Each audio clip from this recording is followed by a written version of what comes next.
All right, welcome back to Let's Talk Gratitude. My name is Christian, and this is the Let's Talk Wrestling portion of Let's Talk Gratitude, where on Mondays I review Friday Night SmackDown, and on Tuesdays I review Monday Night Raw.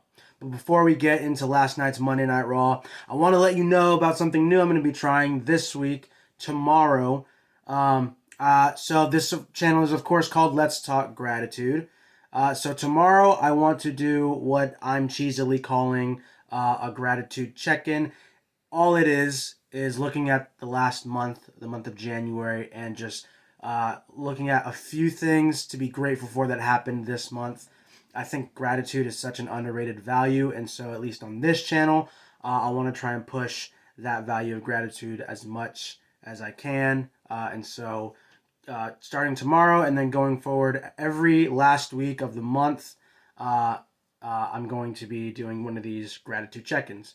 So I hope you'll be joining me to keep up with all of that. Make sure you hit the notify bell on this next to the subscribe button, which you should also hit, and the like button. Comment on this video to help this channel grow. All right, so let's look at the last night's episode of Monday Night Raw. Very interesting show. Bit of a bummer show for me. And we'll find out why in the first segment. CM Punk comes out. Actually, first, before CM Punk comes out, we get a surprise. Pat McAfee showing up on Monday Night Raw to sit in the commentary once again. Michael Cole informing us that Pat McAfee going forward is going to be the permanent commentator on Monday Night Raw next to Michael Cole. WWE also posted that Wade Barrett and Corey Graves will be the commentary team on Friday Night SmackDown. So I'm liking those two teams. I like the Wade Barrett, Corey Graves team up, and of course Pat McAfee and Michael Cole, legendary in their own right. Now we get to CM Punk, who comes out in a sling with his arm wrapped up, his right arm wrapped up. He comes out on the mic. Looks very distraught, so obviously you're going to get some bad news. It's never good news when someone's coming out in a sling. He tells us, the crowd, that he has torn his tricep in the Royal Rumble, that he's going to be out for a while. He says he's going to miss WrestleMania. Shares a really heartfelt story about who the real best in the world is, and it's not him who just entertains you. The best in the world are the people fighting cancer. The best in the world are the people risking their lives day to day, like fighters. He names a few friends. He says there's always next year, and you could tell throughout this entire promo, like if at all since he's been back, you haven't felt like CM Punk's been genuine on the mic with whatever work he's been given. This was definitely the most genuine promo he's given since he's been back in the WWE. You could tell that he was absolutely upset, torn up about having to miss WrestleMania this year. He looked like he was having all the fun in the world up to now. So huge bummer to start the show. No CM Punk at WrestleMania. But before CM Punk can even finish his promo, he's interrupted by Drew McIntyre, who comes out and becomes an absolute menace. He looks at Punk. He looks sad for Punk. But then he goes, looking at Punk, looking at you and seeing you like this, I'm not a spiritual person, but I prayed for this to happen. Just becoming an absolute menace, saying that he prayed for it, using spirituality as a heel. Crazy. This man is terrible. Drew then attacks CM Punk. Punk, interestingly though, even though his arm's wrapped up, fights back with both hands. Drew hits him with a Glasgow Kiss and stomps on his injured tricep.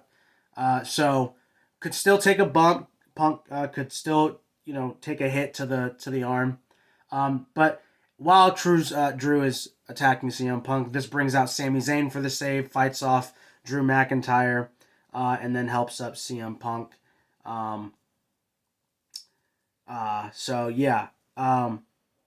For me, this I think hindered the way I watched the rest of Raw, because for me it was just a big downer. Even though on this night we had 3 absolute banger matches, and I enjoyed the matches a lot, but just the bummer news of like not having CM Punk really, I think, to me brought down this show.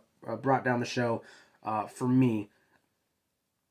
Next, this brought the first match of the night, the first banger match of the night. A WWE Tag Team title match between DIY, Tommaso Ciampa and Johnny Gargano versus the Judgment Days, Finn Balor and Damian Priest. Interestingly, no other Judgment Day members came out with Damian and Finn, so they did this whole thing on their own, which I think really helped the match. It was an incredible match. Just classic tag team action between DIY and Judgment Day. DIY, for me, in this match, I think have proved that they've arrived. They're not the best tag team, right? Not the most over tag team, but this whole campaign that Triple H has been on to get these guys over, I think has come to fruition. It's worked. The crowd was into Johnny Gargano, into Tommaso Ciampa. There are a couple moments where I think Johnny's size against Damian and even against Finn to some degree is a bit awkward, but Johnny makes it work with how great a babyface he is and how great comebacks he makes. So finish of the match, we got really good near falls after DIY hit meeting in the middle on Finn Balor. Damian Priest breaks it up for 2. Damian takes Tommaso Ciampa out to the outside, goes for a Razor's Edge on Ciampa through the announce table. Ciampa gets out of it. Johnny goes for a suicide dive onto Damian Priest, who counters it into a flatliner on the announce table. Damian goes to go back in the ring to go after Ciampa. Ciampa rolls up Damian, who kicks out at 2, and then hits Razor's Edge onto Ciampa. Finn Balor hits coup de grace. 1, 2, 3. Judgment Day retain the championships. Fantastic tag team match. So DIY back in NXT had this really good story of like they would always get close to winning the tag titles, but never quite did until like eventually it finally did. They beat the Revival for the tag team titles. And there was an interesting moment in this match between Judgment Day and DIY where it reminded me of that Revival DIY match. Johnny had the Gargano no escape. Ciampa had his submission on, and it looked very similar to when DIY and Revival were in the middle, and that's how they won that 2 out of 3 falls tag title match with the Revival. Unfortunately, Damian Priest is a much bigger unit than both of the fellas that are in the Revival, so he was able to overpower Tommaso Ciampa. This post-match, though, we got a Judgment Day celebration for Damian and Finn winning. Damian Priest gets on the mic and says there's one more person that needs to be in this ring. Calls out R-Truth. R-Truth comes down to the ring. Damian says, "Look, Truth, I like you a lot. That'll be the reason why I'm not going to be the one to kick you out." Damian then signals to JD and Dominic to take out R-Truth. JD seems way too happy to beat up on old R-Truth. Really lays into R-Truth. This brings out the Miz, who comes in for the save. Unfortunately, to no avail. 3 Judgment Day members, like a pack of hyenas, beat up the Miz. And that's the end of this segment.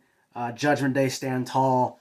R-Truth seems like officially kicked out of the Judgment Day. Probably for the best for R-Truth.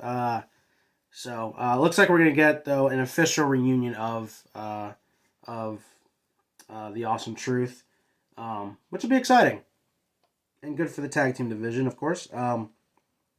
Next match, another tag team match: Chelsea Green, Piper Niven versus Zoe Stark and Shayna Baszler. This is a really quick match. Again, just showcasing the women's tag team division. Nothing really of particular note in this. Stark and Baszler get the win after Zoe Stark hits the Z360 on Chelsea Green. Chelsea Green, always fun to watch. But short match, kind of wish it was longer. That's okay. What we got next, though, was a lot of fun. Cody Rhodes came out to talk about winning the Royal Rumble. He's announced, Samantha Irvin announces him as the winner of the 2023 and 2024 Royal Rumbles. And Cody just feels so good hearing that. He asks her to say it again. Before he's able to talk about who he wants to pick, which is obvious he's going to, at this point, pick Roman, Seth Rollins walks out to interrupt the promo and does something really, really interesting. Seth makes an argument for Cody not to pick Roman Reigns and instead to pick Seth Rollins. He gives a lot of really good arguments saying that Roman Reigns isn't the guy, that Seth Rollins is the guy because Seth Rollins is here all the time. Roman Reigns isn't here month to month. He's gone 6 months. He's gone weeks. He's gone, essentially saying Roman Reigns has gone Hollywood. And he's made that Universal Championship just a Hollywood title. While the World Heavyweight Championship that Seth Rollins and Cody Rhodes have both built up together while they've been on their journeys, they've made the World Heavyweight Championship more about who's the best competitor in between the ropes. I really liked this take on who Cody Rhodes should pick, because it's kind of, for all of us, it's been a foregone conclusion since he won the Rumble that, yeah, Cody Rhodes is obviously facing Roman Reigns. But Seth Rollins coming out and saying, sure, you could pick Roman Reigns for the Hollywood title. That won't mean as much as coming for the title where all the best compete for this championship. From Seth Rollins' perspective, though, it does come off a bit of desperate to be seen as the top guy, right? Because it's obvious in most of the fans' eyes that Roman Reigns is the guy because he's held it for almost 1,300 days. But for Seth Rollins, it's no, please see me as the more important champion. And if you pick me, that'll just validate this entire reign, which I think in part could be true. Or you could just simply look at it as both titles are incredibly important, and Seth's in some ways is more important than Roman's because Roman's away for so long. But Cody, though, says that he has an insane amount of respect for Seth Rollins, and after listening to Seth Rollins' arguments, all Cody can say is he'll think about it. It'll be interesting to see what Roman Reigns has to say on Friday. Whether he'll feel jealous that Seth Rollins thinks he's better than him, or he'll just encourage Cody Rhodes to take the match with Seth and not Roman. This does, though, I think, pour a lot of gasoline on the WWE's looking for a way out of Cody Roman because they still want to do Rock Roman. At this point, I'm not entirely sure we're going to get Rock Roman. I would, in my opinion, prefer Rock Roman next year and then Cody Roman this year. I just think it makes a lot more sense, especially now with CM Punk gone.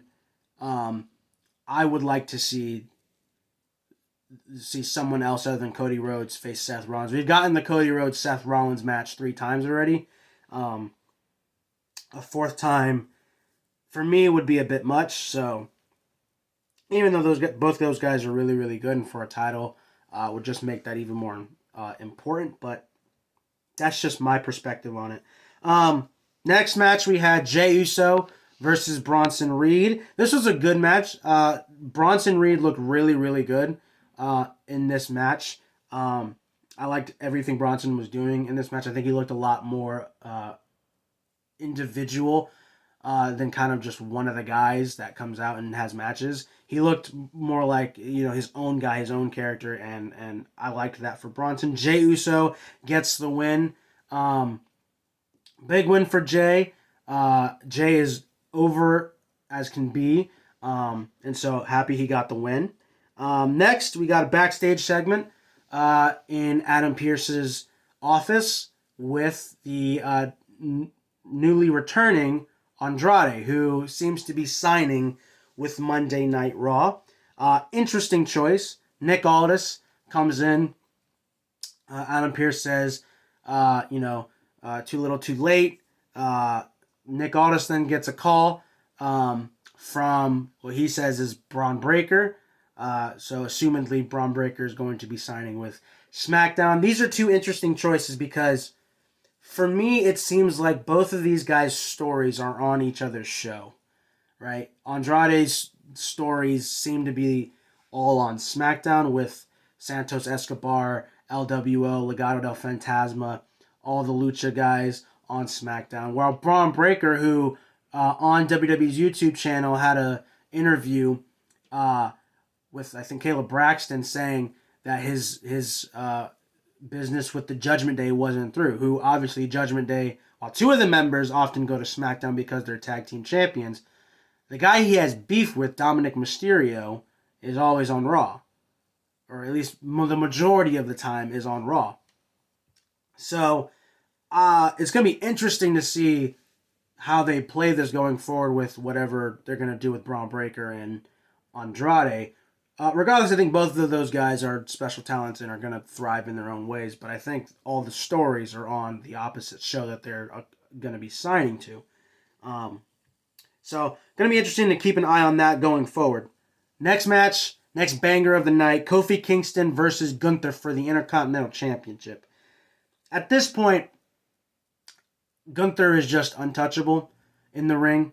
Every match that he has for the Intercontinental Championship is a must-watch match, and this is no different. This is a match you should take some time out of your day to watch because it's that good. Kofi looked incredible during this match.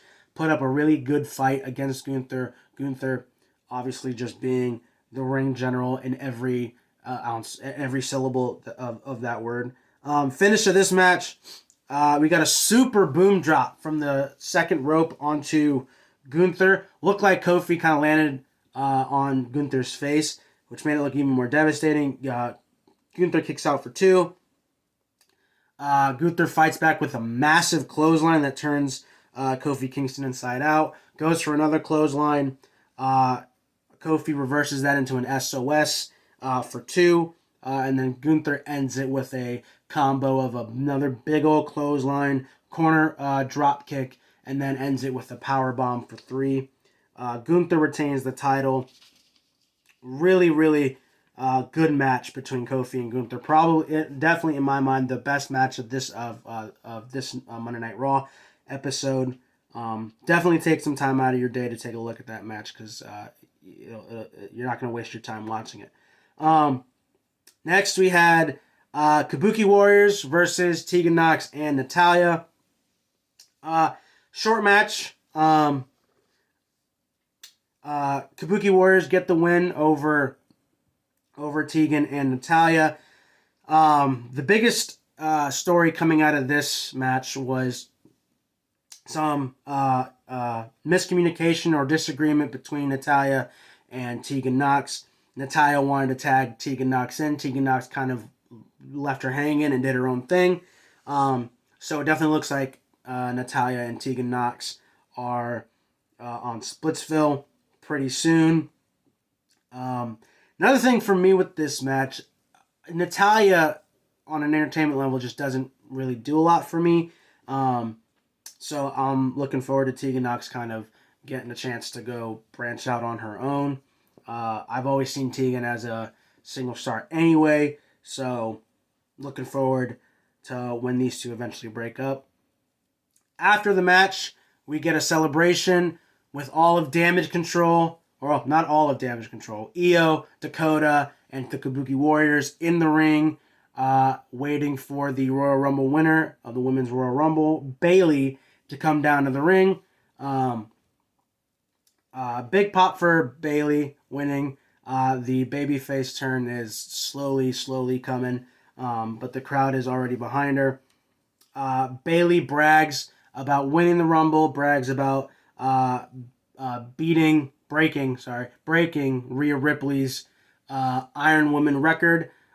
Bayley, of course, staying in the Rumble for 63 minutes and 3 seconds. Chastises Michael Cole, telling him to remember that. This brings out Rhea Ripley, who tells Bayley not to waste her WrestleMania moment on Rhea Ripley. She points out that every member of the Damage Control has a title except for her, and if Bayley picks Rhea, it's going to stay that way because Rhea Ripley's walking out of Mania with the title. Before Rhea Ripley can actually make it down to the ring to finish the promo, Nia Jax attacks her from behind, throws her into the ring, gives her a ton of leg drops, and then finishes Rhea with the bonsai drop. Walks over to Bayley. Noticeably, all the Damage Control's in the corner watching this carnage happen. When Nia starts to walk over towards Damage Control, all the snakes slither out of the ring and leave Bayley by herself with Nia Jax. Nia takes the mic, tells Bayley that she can pick Io at WrestleMania, but she won't be able to pick Rhea Ripley because Nia Jax is going to beat Rhea for the Women's Championship. Bayley says that if Nia had let her finish, she would have heard Bayley say that on Friday, Bayley will announce who she is choosing to face at WrestleMania. Presumably, at this moment, it'll be Rhea Ripley, right, in story. Of course, we'll see if Damage Control finds a way to get in their own way and force Bayley to pick Io Sky at WrestleMania. This then brings us to the main event of the night, the third banger match of the night, Sami Zayn versus Drew McIntyre. This match, of course, was announced after Drew attacked CM Punk, and then Sami came out for the save. Great match between these two. Sami Zayn is absolutely incredible. The two best spots for me in this match were Sami Zayn's sunset flip powerbomb onto Drew. He makes that look so good. And then Drew McIntyre returning the favor, not with the sunset flip, but just with a deadlift powerbomb. Of course, just showing us why he is, of course, the only one on the roster built like an actual superhero, looking like Thor, Scottish Thor for that matter. Drew McIntyre finished this match. Sami Zayn goes for Helluva Kick on Drew McIntyre. Drew drops on his knees and covers up his face like this with his arms up and essentially crotches Sami Zayn with a low blow that isn't really a low blow. If you're a ref, it's incidental contact, if anything. Drew finishes the match with a Claymore to Sami Zayn. 1, 2, 3. Drew is your big winner of the night. Kind of surprised that Sami Zayn lost on his first match back since being injured by Drew McIntyre. But Drew gets the big win. And that ends the night for us on this Monday Night Raw. Again, really good show match-wise for those three matches. Bit of a bummer night with CM Punk. The next question, though, of course, is like, who is going to replace then CM Punk? If presumably CM Punk was going to face Seth Rollins at Mania, well, now we need a replacement. And the nice thing that WWE's got going for them is the embarrassment of riches in terms of options they have to replace CM Punk. I mean, you've got the two guys who main evented this show, right? Drew McIntyre, Sami Zayn could easily take that spot and do just fine. You've got Gunther, who a lot of people, not everybody, but a lot of people thought was going to win the Royal Rumble and face Seth Rollins in some sort of double title match. You've got main event Jey Uso, who can certainly take that spot. You've got a new guy, Andrade, who you could build up to take that spot. the embarrassment of riches, the embarrassment of options you have to face Seth Rollins. And there's even this little tidbit. You could do like a multi-man match with some or all of these guys, right? A triple threat match between Drew McIntyre, Sami Zayn, and Seth Rollins is absolute money, right? So, going to be interesting to see how they maneuver between an injured already Seth Rollins, right? Because his injury is real also, where he's torn his meniscus, needs surgery for it.